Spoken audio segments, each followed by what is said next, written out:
Okay, we're going to play around here just for a second to show you what I run into. So we'll try to do this. It's going to be kind of long, but here is the one adapter that I made and machined it. It's not welded in or anything yet, but this is the one length. And when it goes on here,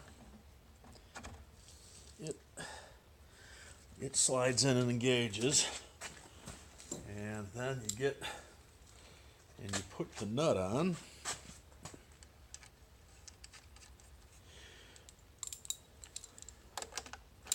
and now you'll see here when I tighten this up, it does draw this in a little bit, but not much. And this serration plate is on a spring, so it actually compresses. But you can see with this particular spacer on here, when that's on there, everything's fine. There's no interference. There is a bit of a gap here.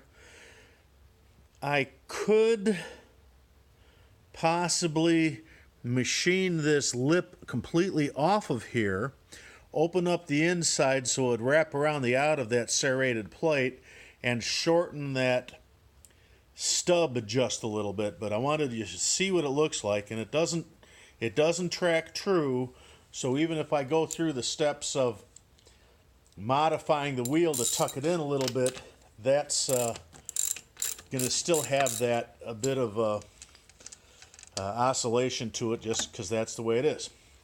Now, that was the one of the Borgeson pieces I made.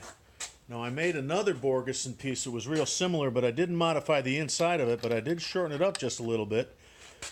And you can see that playing around with the plate as I line the horn button plastic thing on there. Now you notice on this one, because the depth is a little bit different, when I tighten it up, it just starts to collapse that plate a bit. And when you see the plates collapsed, it actually binds up some. So that one actually needs to be backed up and shortened. If I shorten that one, it's going to be exactly the same as the other one. And basically what I would have to do is shorten the back side of it so it doesn't contact that serration plate and push it in quite as much. Then, and I'm doing this one last because every time I put it on I have to pop it off. This piece is the plate that you gave me, the old one that you cut out of the old steering wheel.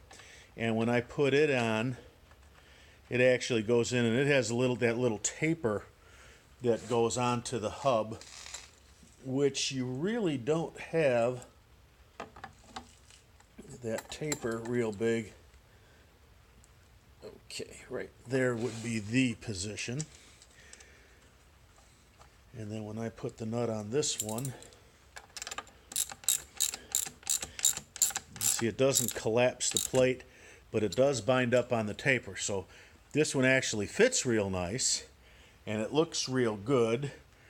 I would not be able to trim any more of the piece off like on the Borgeson to tuck this in. So even if I machine the steering wheel with that other plate, the wheel would end up in the same place because everything stacks up and it bottoms out against the taper. So I wanted you to see that. I don't want to say I'm undecided as to which one to do, but I just wanted to see what your thought was about having me take this lip off the inside of the wheel and opening up the ID of the wheel a little bit so that it clears the outside of the serrated for the self-locking piece of it. So you can take a look at this and then give me a call and tell me what you think I ought to do to it. So talk to you later. Have a good one. Bye.